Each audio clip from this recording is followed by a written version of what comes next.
दोस्तों, आज की यह सच्ची घटना राजस्थान के एक छोटे से शहर बीकानेर की है, जहां एक एसपी साहब कैदी बनकर जेल में पहुंचे। वहां पर एक दरोगा ने उन्हें थप्पड़ मारकर शौचालय साफ करवाया। इसके बाद जो कुछ हुआ उसे सुनकर आप भी चौंक जाएंगे। यह घटना कोई साधारण घटना नहीं थी। इसकी शुरुआत होती है आर्यन नाम के एक हिंदू बच्चे से। दोस्तों, जेल का नाम सुनते ही अच्छे अच्छे की रूह कांप जाती है। आर्यन एक ढाबे पर बर्तन धोने का काम करता था। आर्यन के माता पिता बेहद गरीब थे और इतने सक्षम नहीं थे कि वे आर्यन को किसी अच्छे स्कूल में पढ़ा सके। इसलिए आर्यन ढाबे पर बर्तन धोकर अपने माता पिता की देखभाल करता था और घर का खर्चा चलाता था। दोस्तों, एक दिन ऐसा हुआ कि आर्यन जिस ढाबे पर काम करता था, उसके मालिक ने आर्यन पर पैसे चुराने का झूठा आरोप लगा दिया। ढाबे के मालिक ने कहा कि आर्यन रोजाना गल्ले से 1,000 रुपए चुराकर अपने घर ले जाता है, लेकिन इस आरोप के पीछे की सच्चाई कुछ और ही थी। दरअसल आर्यन के मालिक की दुकान से पैसे आर्यन नहीं बल्कि उसी मालिक का बेटा रोहित चुराता था। जब आर्यन ने यह बात अपने मालिक से कही तो मालिक ने अपने बेटे से पूछने के बजाय आर्यन को पीटना शुरू कर दिया। वह आर्यन से कहने लगा, तेरी इतनी हिम्मत कैसे हुई जो तू मेरे बेटे को चोर कह रहा है? क्या मेरा बेटा चोर है? क्या मैं अपने बेटे को पैसे नहीं देता जो वह गल्ले से पैसे चुराए? इसके बाद मालिक ने आर्यन के खिलाफ थाने में झूठी रिपोर्ट दर्ज करवा दी और उसे जेल में बंद करवा दिया। दोस्तों, कुछ ही दिन हुए थे और आर्यन को चोरी के इल्जाम में 3 महीने की जेल की सजा होने वाली थी। लेकिन उसी जेल में संजीव वर्मा नाम के एएसपी साहब अपने पद पर तैनात थे। संजीव वर्मा बहुत ही करुणामय और कर्तव्यनिष्ठ अधिकारी थे। वे कभी भी हिंदू और मुस्लिम में फर्क नहीं महसूस करते थे। वे सभी धर्मों को समान मानते थे और उनका सम्मान करते थे। संजीव वर्मा मस्जिद में नमाज पढ़ने भी जाते थे और मंदिर में आरती करने भी। उनका व्यवहार इतना अच्छा और न्यायपूर्ण था कि उनके सभी लोग घबराते भी थे और उनकी इज्जत भी करते थे और उन्हें अपना भी मानते थे। अब दोस्तों, हुआ यह कि जब उस थाने में आर्यन को 3 महीने की जेल हुई तो संजीव वर्मा जो एसपी साहब थे ने आर्यन से पूछा, तुम्हें यह जेल क्यों हुई है? तब आर्यन ने बताया, साहब, मुझ पर झूठा आरोप लगाया गया है। मेरे मालिक ने मुझ पर रोजाना 1,000 रुपए चुराने के आरोप लगाए, जिसकी वजह से मुझे जेल हुई है। अब एसपी साहब को यह पता नहीं था कि आर्यन के ऊपर सच में झूठा आरोप लगा है या सच्चा। उन्होंने आर्यन की बात सुनी और फिर अपने अन्य कामों में व्यस्त हो गए। कुछ समय बाद आर्यन को थाने से निकालकर बड़ी जेल में भेज दिया गया। दोस्तों, समय बीतता गया और आर्यन जेल में बहुत परेशान रहने लगा। वह रोजाना जेल में रोता था और अपने माता पिता को याद करता था। आर्यन के माता पिता इतने सक्षम नहीं थे कि वे उसका केस लड़ पाते या उसकी जमानत करवा पाते। आर्यन अपने माता पिता का इकलौता बेटा था और घर में कमाने वाला केवल आर्यन ही था। दोस्तों, जब आर्यन के माता पिता उससे मिलने जेल में जाते हैं तो आर्यन रोते हुए अपने माता पिता को बताता है, यहाँ मेरे ऊपर बहुत अत्याचार हो रहे हैं। कुछ कैदी मुझसे रोजाना कपड़े धुलवाते हैं, मुझसे झाड़ू लगवाते हैं, बेवजह मारते हैं, मेरा खाना भी छीन लेते हैं और मुझे चैन से जीने नहीं देते। यह सब सुनकर आर्यन के माता पिता फूट फूट कर रोने लगते हैं और कहते हैं, बेटा, पता नहीं उस भगवान ने हमारे जीवन में इतने दुख क्यों लिखे हैं। दोस्तों, वह जेल साधारण जेल नहीं थी। उस जेल में बहुत गलत काम हो रहे थे। नए कैदियों पर अत्याचार किया जाता था, मादक पदार्थों की तस्करी होती थी और कैदी अपनी अपनी गैंग बनाकर कमजोर और असहाय लोगों पर अपनी भड़ास निकालते थे। वे छोटे और अकेले कैदियों के साथ मारपीट करते थे। जेल की यही कड़वी हकीकत है। जब यह सब आर्यन के माता पिता ने सुना तो वे थाने में जाकर अधिकारियों से बोले, साहब, मेरे बेटे पर जेल में बहुत अत्याचार हो रहे हैं। उसे मारा जा रहा है, उसे खाना नहीं दिया जा रहा है, वहाँ हिंदू और मुस्लिम में भेदभाव किया जा रहा है। तब आर्यन के माता पिता जिस दरोगा के सामने यह सब बोल रहे थे, वह दरोगा उन्हें धक्के मारकर थाने से बाहर निकाल देता है और गुस्से में कहता है, तुमने अपने बेटे को क्या सिखाया है? पैसे चुराने की? जिस थाली में खाए उसी में छेद करने की? जाओ यहाँ से और आज के बाद यहाँ मत आना। जब तक महीने न पूरे हो जाए, तुम्हारा बेटा जेल से छूटेगा तब उसे लेने जेल में चले जाना।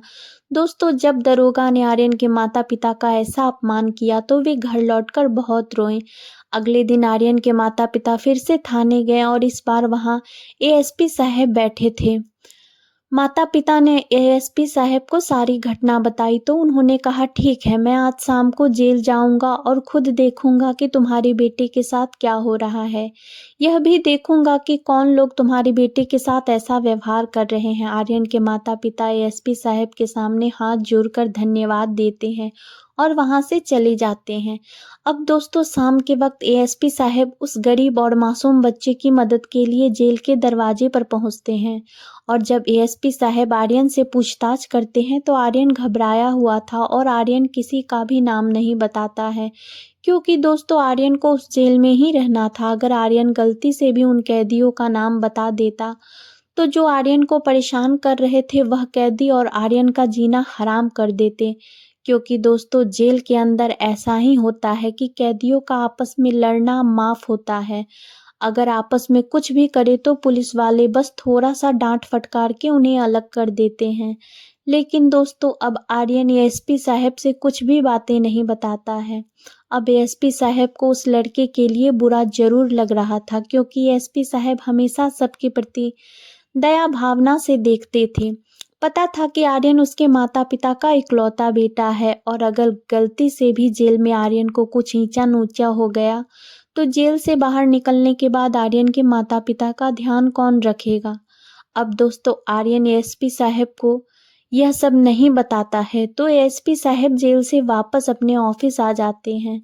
ऑफिस में एएसपी साहब बैठकर कुछ देर अपना दिमाग लगाते हैं और वह यही सोचते हैं कि आखिर उस बच्चे पर हो रहे अत्याचार का जिम्मेदार कौन है। क्या मैं जो एएसपी पद पर हूँ, मैं या उस जेल के अंदर जितने भी दरोगा हैं। अब एएसपी साहब को उस बच्चे को तो बचाना था, क्योंकि उस बच्चे के ऊपर बहुत अत्याचार हो रहे थे और जेल के अंदर हिंदू मुस्लिम का भेदभाव भी काफी हो रहा था। तब दोस्तों, एएसपी साहब ने दिमाग लगाकर कैदी के कपड़े पहनने का निश्चय किया और खुद ही जेल के अंदर कैदी बनकर जाते हैं। अब क्योंकि एएसपी साहब को जेल के अंदर कोई पहचानता नहीं था और यदि कोई पहचानता भी तो उन्हें केवल कैदी के कपड़े में देखकर बिल्कुल नहीं पहचान पाता। एएसपी साहब कैदी के कपड़े पहनकर सबसे छुपकर उस जेल में प्रवेश करते हैं। जैसे ही एएसपी साहब जेल के अंदर जाते हैं, वहां के दरोगा भी उन्हें नहीं पहचान पाते। जब एएसपी साहब नए नए कैदी बनकर जेल में दाखिल होते हैं तो सबसे पहले कुछ दरोगा उनसे पूछताछ करते हैं, तू यहाँ क्यों आया है, तेरे ऊपर कौन सा केस है। फिर वह दरोगा ताना मारते हुए कहते हैं, चल अगर आज तू यहाँ पर आया ही है तो कुछ दिन हमारी सेवा कर देना, शाम को आकर मेरे पैर दबा देना, मेरा शरीर कुछ दिन से बहुत अकड़ा हुआ है, इसे भी ठीक कर देना। यह सब बातें वहां के दरोगा एसपी साहब से कहते हैं। तब एसपी साहब नम्रता से बोलते हैं, ठीक है साहब, मैं आपका यह सब काम कर दूंगा। इसके बाद एएसपी साहब उस जेल में अब आर्यन के पास जाते हैं और वह आर्यन से दोस्ती करते हैं और आर्यन के साथ जेल में घूमते हैं। तब वहां पर बहुत सारे कैदी आर्यन को परेशान करते हुए दिखाई दे रहे थे। कुछ कैदी तो एएसपी साहब को भी परेशान करने लगे, एएसपी साहब के साथ मारपीट करने लग गए थे, क्योंकि दोस्तों जेल का ऐसा ही दृश्य होता है। अगर वहां पर कोई भी नया कैदी आता है तो उस नए कैदी के साथ बहुत बुरे तरीके से वहां के पुराने कैदी पेश आते हैं और दादागिरी चलाते हैं। दोस्तों, एएसपी साहब कैदी बनकर इसलिए भी आए थे क्योंकि उन्हें खबर मिली थी कि जेल में कुछ गलत काम हो रहा है और उनके साथ जेल के जितने भी अधिकारी हैं, जेल में जितने भी दरोगा हैं, वे सब मिले हुए हैं, क्योंकि ऊपर से लेकर नीचे तक पैसों का वितरण होता था, पैसा बांटा जाता था, जिस वजह से जेल में दिन पर दिन अपराध बढ़ते जा रहे थे। कभी कोई कैदी किसी का सिर फोड़ देता, कभी कोई कैदी किसी को घसीट घसीट कर मारता, कभी कोई कैदी किसी पर अत्याचार करता। यह सब घटना दिन पर दिन जेल में बढ़ती जा रही थी। तो इस मकसद से भी एसपी साहब कैदी बनकर जेल में पहुंचते हैं। अब दोस्तों, हुआ यह कि जब शाम के वक्त एएसपी साहब खाने के लिए लाइन में लगे हुए थे, जब सारे कैदी खाना खाने के लिए लाइन में लगे हुए थे, उसी वक्त कुछ दरोगा आकर एएसपी साहब से पूछते हैं, नए कैदी तेरा नाम क्या है। तब एएसपी साहब अपना नाम झूठा बताकर कहते हैं, मेरा नाम तो अशोक वर्मा है। तो वह दरोगा कहता है, तू चल इधर आ। तब एएसपी साहब कहते हैं, साहब मुझे खाना खाना है, मुझे भूख लगी है, मैंने सुबह से कुछ नहीं खाया, आप मुझे कहाँ लेकर जा रहे हो? दरोगा बोलता है, जितना बोला उतना कर, ज़्यादा सवाल जवाब मत कर और हमारे साथ आ। तब वह दरोगा सबसे पहले तो एसपी साहब को कहता है, चल अपने कपड़े उतार। अब एसपी साहब को भनक लग जाती है, क्योंकि वह यही सोचते हैं कि आखिर यह दरोगा कपड़े क्यों उतरवा रहे हैं। तो एएसपी साहब कपड़े उतारने से मना कर देते हैं। तब पीछे से एक दरोगा आकर एएसपी साहब को थप्पड़ मार देता है और कहता है, तू ज़्यादा मुंह मत चला, जितना बोला उतना कर। तो एएसपी साहब नहीं करते हैं। फिर एक दरोगा कहता है, जा हमारे इधर की शौचालय की सफाई करके आ। अब एएसपी साहब यह करने से भी मना कर देते हैं। तो दरोगा एएसपी साहब को लाठियों से पीटने लग जाते हैं। जब एएसपी साहब को लाठियों से पीटा जा रहा था, तो लाठियों से पीटने के बाद एएसपी साहब को वह वापस उस खाने की लाइन में छोड़कर आ जाते हैं जहां पर खाना बट रहा था। तब आर्यन उनसे पूछता है, भैया आपके साथ इन लोगों ने क्या किया? तब एएसपी साहब बोलते हैं, कुछ नहीं भाई, बस मुझे इन लोगों ने साइड में ले जाकर मारा और वापस यहाँ लाकर छोड़ दिया। तब आर्यन बोलता है, साहब जब मैं भी इस जेल में नया नया आया था, तब मेरे साथ भी इसी तरह का बर्ताव हुआ था। मुझे तो कैदियों ने भी मारा था, मुझे कैदी भी परेशान करते थे, और यहाँ पर यह जितने भी पुलिस वाले थे इन्होंने भी मुझे बहुत मारा था। मुझे कैदी भी परेशान करते थे, और यहाँ पर यह जितने पुलिस वाले थे इन्होंने भी मुझे बहुत मारा था। अब यह सब सुनकर एसपी साहब का खून और खौलता है, क्योंकि दोस्तों इस जेल में ऐसा हो रहा था कि जो लोग गलत कर रहे थे उनके साथ पुलिस वाले कुछ नहीं करते थे और छूट देते थे, उन्हें और बढ़ावा देते थे।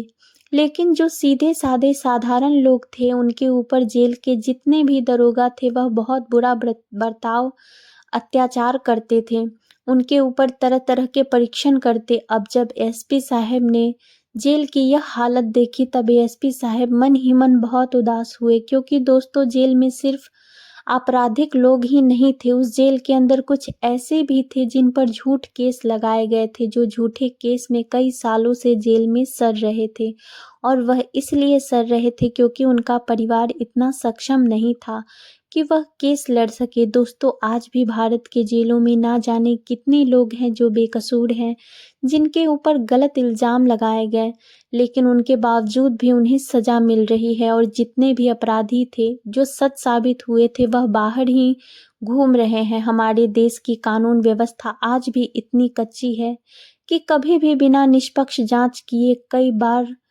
सही लोगों को जेल हो जाती है और बुरे लोग बाहर घूमते हैं। हमारे देश की कानून व्यवस्था आज भी इतनी कच्ची है कि कभी भी बिना निष्पक्ष जांच किए कई बार सही लोगों को जेल हो जाती है और बुरे लोग बाहर घूमते हैं।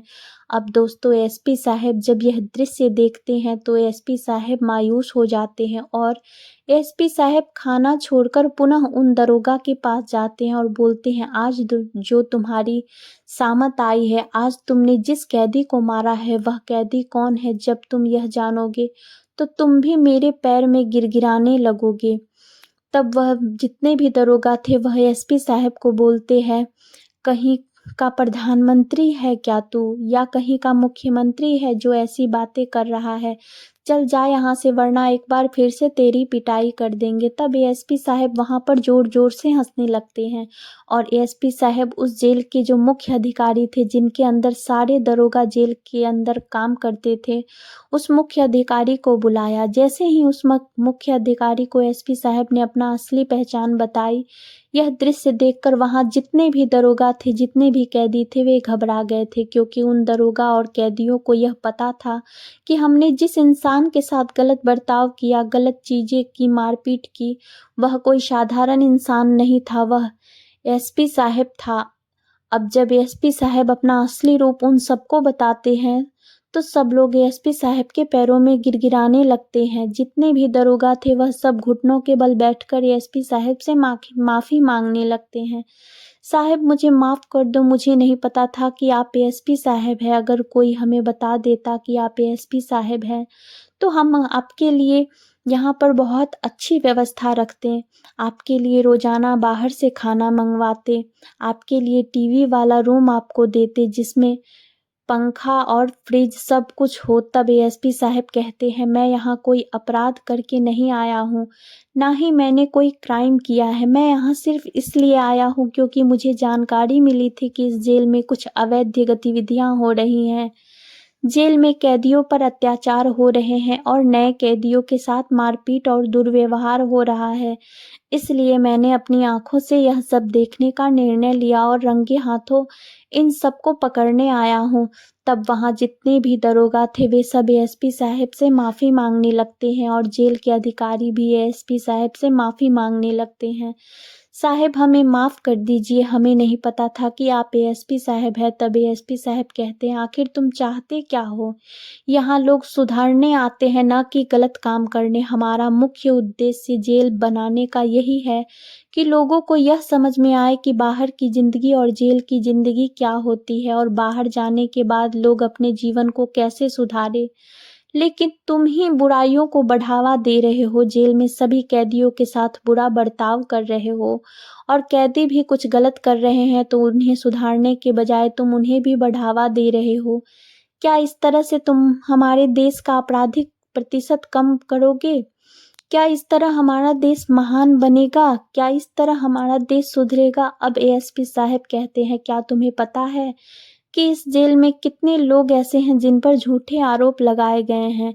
अगर तुम उनके साथ भी ऐसा बर्ताव करोगे तो जब वे बाहर आएंगे तो क्या करेंगे, क्या कहेंगे लोगों से? सारे दरोगा और एएसपी साहब से माफ़ी मांगने लगते हैं और जितने भी जेल में अधिकारी थे उन सब दरोगाओं को एएसपी साहब निलंबित करवा देते हैं। साथ ही जेल के अधिकारियों को भी निलंबित करवा दिया जाता है क्योंकि उन सब जेल के अंदर माहौल खराब करने वाले कैदी नहीं थे, बल्कि वे सभी दरोगा थे जो बुरे कामों को बढ़ावा दे रहे थे, उन्हें सपोर्ट कर रहे थे। दोस्तों, अब एएसपी साहब के साथ जो साहिल था वह साहिल एएसपी साहब को सलाम करने लगता है और कहता है, साहब अगर आज आप जेल में नहीं आते तो पता नहीं मेरे जैसे मासूम और सीधे कैदियों की क्या हालत होती, क्योंकि एएसपी साहब को यह सब तो पता था कि आर्यन गुनाहगार नहीं है।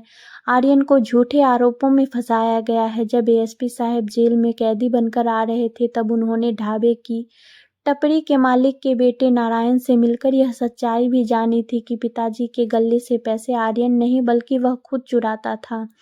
उसे गेम खेलने की लत लग गई थी और उस गेम में वह रोजाना पैसे लगाकर खेलता था। लेकिन कहते हैं ना, भगवान किसी न किसी रूप में मदद करता, और आर्यन के लिए एएसपी साहब भी उसी रूप में मददगार बने थे। आर्यन जैसे कई निर्दोष लोग उस जेल में थे जो एएसपी साहब को देखकर नतमस्तक हो जाते हैं।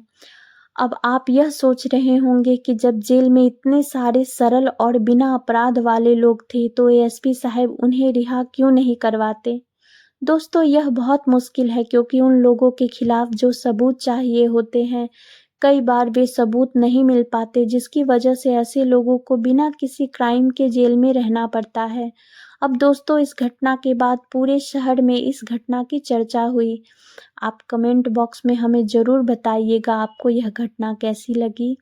और इस घटना के बाद उस जेल में कुछ भी गलत नहीं हुआ, सारे कैदी व्यवस्थित रहने लगे और एएसपी साहब सारे कैदियों को यह भी बोलकर आए थे कि अगर मुझे पता चला कि इस जेल में कुछ गलत हो रहा है तो मैं उन्हें ऐसी सज़ा दूंगा जो सज़ा उन्होंने सपने में भी नहीं सोची होगी। यह घटना दिखाती है कि एक व्यक्ति का सही रास्ते पर चलने और इंसाफ करने का इरादा समाज के लिए कितना महत्वपूर्ण हो सकता है। एएसपी साहब ने अपनी निष्ठा और ईमानदारी से एक ऐसा बदलाव लाया जो उस जेल में कैदियों और सभी अधिकारियों दोनों के लिए एक सीख बन गया। और आगे एएसपी साहब के द्वारा किए गए इस साहसिक कदम से न केवल जेल के माहौल को सुधारा बल्कि समाज में भी एक सकारात्मक संदेश भेजा।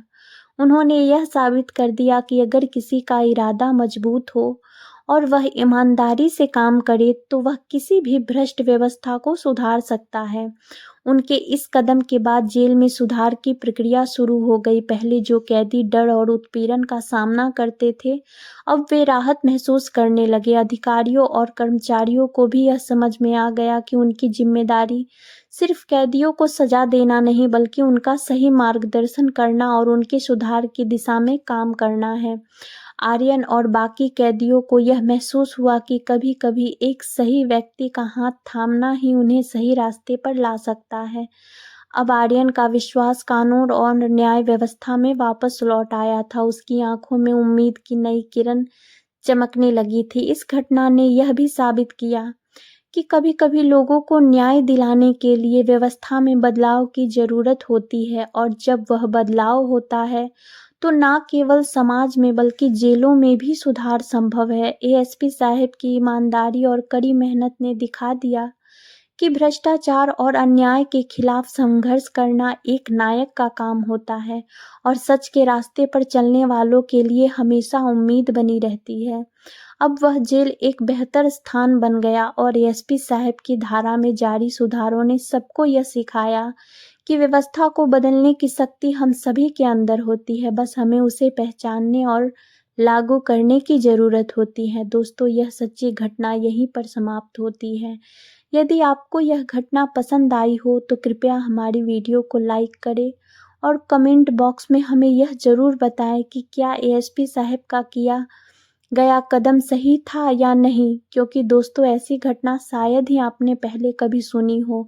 अगर आपने हमारे चैनल को अभी तक सब्सक्राइब नहीं किया है तो कृपया उसे सब्सक्राइब करें और कमेंट बॉक्स में हर हर महादेव, जय श्री राम जरूर लिखें। इस कहानी का उद्देश्य किसी को दुखी करना या किसी की भावनाओं को ठेस पहुंचाना नहीं है, बल्कि हमारा उद्देश्य आपको जागरूक और सतर्क बनाना है, ताकि आप इन सभी घटनाओं से सीख लेकर समाज में सकारात्मक बदलाव लाने का हिस्सा बन सके। जहाँ भी रहें सुरक्षित रहें और सतर्क रहें।